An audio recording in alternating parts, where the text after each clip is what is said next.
So good morning, everyone. Now, I have to be honest, I'm pretty sure since kindergarten, I have been the guy, the one student who has always stood at the back of the line of all the students. And, you know, it was set up according to height.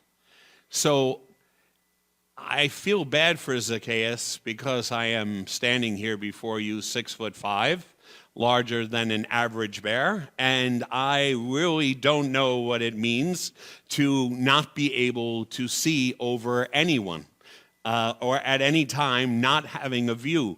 It's actually kind of funny because there are stories when Arthur was younger, we would go and there would be crowds and he would say, "Dad, why don't you go first? They'll all get out of your way." Obviously, Zacchaeus is not of that character. He, however, is a tax collector. And we heard about this last week, too. It was the tax collector who ended up crying out, "Have mercy on me, O God, a sinner," at the back of a temple. Luke is not afraid to talk about this group, this profession within his society that is deeply despised and hated. I'm not even sure, and I tried this week to try to determine who is it in our society today that would be anywhere near the hatred that this people would have against someone who is a tax collector. And to be clear, you know, these weren't always the most ethical of individuals. They were people very content with, they knew how much they had to give to Rome. Rome had a census. Rome knew how many people there were. Rome knew who the people were and what they owed for taxes. Then the tax collector, besides getting a very healthy wage from Rome, also added on a few points for themselves. And so tax collectors were really seen as bleeding society. And so they were hated because most of the time their wealth, their lifestyle came off of the sweat and the blood and the backs of all the people in the neighborhood. So they were not appreciated in any way, shape, or form. The fact is that Jesus seems amazingly comfortable with the largest and biggest of screw-ups in life. In his time, in his culture, he is finding himself around prostitutes, he's finding himself around people who are not very religious, and he is accompanying and aligning himself with people who are outwardly greatly hated because of what it is that they do. And so Jesus goes out of his way to actually call down Zacchaeus from the tree, and you could just imagine that visual. Jesus walking by, and there is a guy hanging up in a tree, and Jesus says, "You want to do me a favor? You want to come down because I'm going to hang out with you, today." And as he's saying that, the crowd that is there is mortified. There are Pharisees. There are other rabbis. There are scribes. There are other people in the town. It's not as though there is no one to choose from. Luke makes it clear. There are so many people packed around Jesus that Zacchaeus cannot sneak his way in anywhere to see who this Jesus is. Notice, if you will, his interest in Jesus is nothing more except for the fact that he'd like to get a glimpse of him. And it reminds me that, a lot of that happens to celebrities nowadays as well. People just want to see him. They just want to see what all the hubbub's about, what's all the talk about. Let me just see who he is. So Zacchaeus is not coming across as a person who is looking for conversion. He's not looking like a person who is moved by anything that Jesus has said or done. Zacchaeus is just being nosy. This isn't exactly the motivation we would think that God would be open to or want or to be desirous of to align and spend his time with. You would think that Jesus would want to be with people who sincerely have some sort of outward display of wanting to change, of wanting to learn, of wanting to know more, of wanting to understand who this Jesus is, of wanting to hear him teach, of wanting to have him perform a miracle. You know, you would think these would be the people that Jesus wants to align himself with, but yet he chooses Zacchaeus. He goes and he's staying with Zacchaeus, and you could imagine that walk to Zacchaeus' house in much like we talked about the walk of the tax collector who was going up to the temple, as we talked about that last week. Zacchaeus is walking through. He's ecstatic. The big guy who just came to town, the one that all the rush and all the noise and all the excitement is about, well, this guy's coming to stay at my place, and I get to feed him, right? And so, you know, Zacchaeus is despised and hated because he's a tax collector. He is ostracized from the temple because he deals with impure people on a regular basis. And so also because of the fact that he is taxing and taking money from his own, he's not incredibly popular or welcomed in the temple, in the synagogue, or anywhere really in public. And on top of that, the poor guy's short. So he doesn't have a lot going for him, and yet Jesus decides and picks out that this is the person he wants to spend with. Zacchaeus, after Jesus comes, Jesus has probably had the most amazing meal. Wealthy people have the capacity to make great food. And so Zacchaeus caters, you know, this amazing event, this amazing food. And Zacchaeus declares that, behold, half of my possessions, Lord, I shall give to the poor, and if I have taken or extorted anything from anyone, I will repay it 4 times over. And for you and I, for the last 2,000 years, that's the story. You have a tax collector who comes into the presence of Jesus, and the very presence of Jesus is transformative. And this is what I have been preaching about and challenging us to do on a regular basis. It should not be for us about Scripture. I remind us that it says that Satan knows the Scriptures better than us. So the fact of the matter is, for us, what we're invited to, what we are invited to participate and have an experience of, is the same Jesus that Zacchaeus met, that changes, at least in this version, changes Zacchaeus' heart. We've been talking about this. Zacchaeus is reformed. He's repented. He's changed. He's a new person. Isn't that wonderful? It's exactly what we all say then as we enter into Jesus and we spend time with Jesus. Jesus' presence transforms us. Our hearts and our minds are transformed because of whose presence we come into, which is why Sunday after Sunday, on the day of the Lord's resurrection, we gather as a community to put ourselves as a community into the presence of Jesus. I could sit down now and I think we all got the hint. But I'm sort of going to stir us up a little bit today. I want you to consider the words again. Zacchaeus stood there and said to the Lord, behold, half of my possessions, Lord, I shall give to the poor. And if I have extorted anything from anyone, I shall repay it 4 times. The problem is the verb shall give. See, I can spend the next 45 minutes breaking out the Greek and having us take a look at the original text of Luke, at least from what we know and from what we can put together. And the problem is, shall give doesn't apply. What applies is an argument, a very strong argument, can be, Zacchaeus stood there and said to the Lord, "Behold, half of my possessions, Lord, I give to the poor. And if I extort anything from anyone, I repay them 4 times."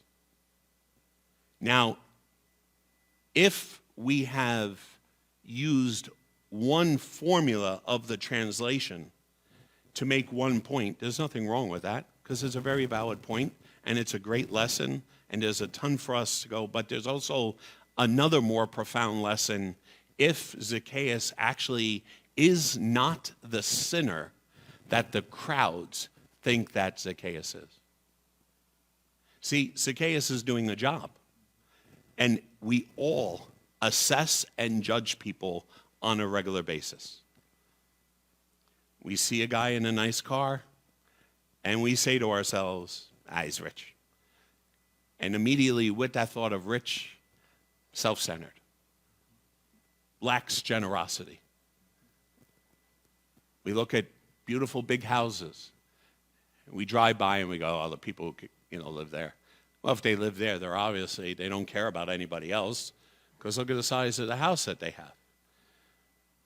We watch people walking around with whatever brand name you want for a bag or a pair of shoes, and immediately we say to ourselves, well, if they could spend $3,000 to $5,000 on a handbag,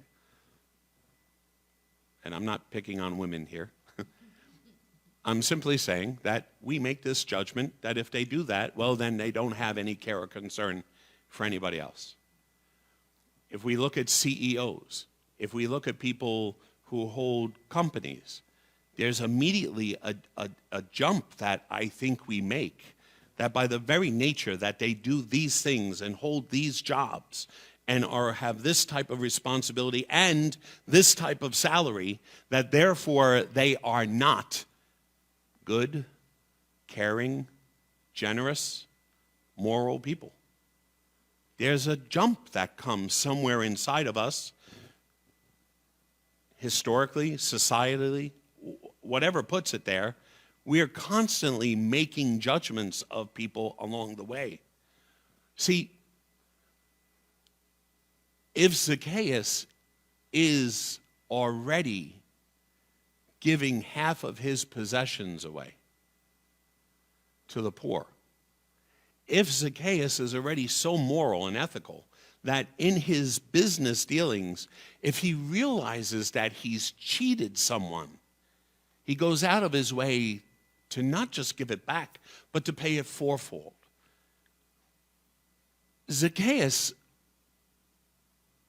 may be visited by Jesus because Jesus already knows that Zacchaeus is already doing what Jesus is asking us all to do. He's highlighting it. Recognize, if you will, this form of the story, this version of the story, puts Zacchaeus in a crowd of like-minded, probably other tax collectors, outcasts, right? People that society wouldn't care for, sinners, all judged, right? These are all judgments. Zacchaeus is a sinner. Why? Because he's a tax collector. People might not know anything about Zacchaeus, but by the very nature of what he does, he is a sinner. And so religion, society, everyone's already passed judgment. So you can imagine at this party, Zacchaeus isn't inviting, Pharisees and scribes and people from the synagogue. He is surrounding himself with what? Sinners, because that's who he's able to affiliate with. So imagine, if you will, in this scenario, that Jesus is simply being present there, and Zacchaeus gets up, and probably because of being in Jesus' presence, Zacchaeus feels fulfilled or affirmed in how he has lived his life, of the choices that he's making. And so he makes this announcement, much to the shock of everyone else in the room. I give half of what I make to the poor. And I make mistakes sometimes in the taxes, and when I do, I make sure they get paid back fourfold. Jesus is using Zacchaeus as the model of what it really means to be a disciple of Jesus, and he has never heard Jesus speak. He's never seen a miracle. He's never been baptized. He never read the scriptures, and he doesn't go to church on Sunday. And yet, Jesus comes and pulls him out of the crowd because he knows once he gets Zacchaeus in a room with all these other sinners, and once they hear the heart of Zacchaeus, that is more profound and fundamentally challenging than Jesus saying anything that Jesus can say. And I assure you that his friends, Zacchaeus' friends, are all sitting around in total awe that Zacchaeus would act in this way, that he would behave in this way. But then also, what is it? All the other people who will have heard, because remember, there's no news, everyone just sort of, gossips. So everyone at that group, everyone at that dinner would have gone out and said, and you know what Zacchaeus said? You know what he's been like? You know how he's been behaving all this time? And geez, man, we thought, because he was a tax collector, that, of course he had to behave this way. That's the way all tax collectors behave. And the lesson here is that Jesus is highlighting someone who society is judging, and society has no idea, besides the clothes they wear, the car they drive, the house they live in, or the position that they hold. They have no idea beyond that what is the heart of the individual that is being talked about, that is being pointed to, that is being judged and assessed. And I think that lesson for today, for us, is very profound. It's very profound. We know this. Whatever you want to say about whatever your political perspectives are, the fact that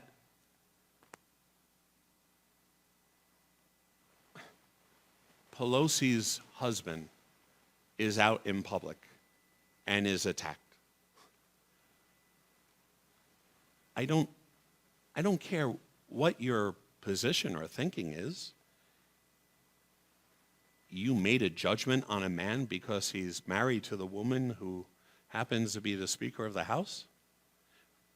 Where does anything that we would consider righteous or correct or proper allow something like that to happen? How does society allow for us to judge someone else simply because of their political positions? And those political positions now are the separating, determining factor of how we relate to one another? And just this week, there was another minister on TikTok talking about how you cannot be a Democrat if you're a Christian. I'm sorry, I don't capture and I don't understand all of this, because it's not about the titles, it's not about the responsibilities, it's not about how we're assessing and judging. What about the person's heart? What about who they really are, not just the title they bear? And I think Jesus here sort of points out that he goes and he hangs out with Zacchaeus because I think Zacchaeus is hurt by the fact that he is boxed in, that people have made a judgment about who and what he is, and that judgment isolates him from a lot of other people. I think Zacchaeus despises the fact that he has been judged so harshly because no one knows who and what he does. And I think Jesus shows up specifically so that Zacchaeus would know that God sees. God sees. God supports. God knows. And now, by the way, Zacchaeus, because of my presence and because of your announcement, so does everyone else. And it forces everyone in that now to make a judgment and a determination about exactly who is this Zacchaeus and how will they treat him going forward? So is it really that Zacchaeus converts, or is it the fact that Zacchaeus has always been like this, has always been a generous, caring, loving person, has always cared and watched out for other people, just no one ever looked beyond to see that because his occupation was that he was a tax collector? God bless you.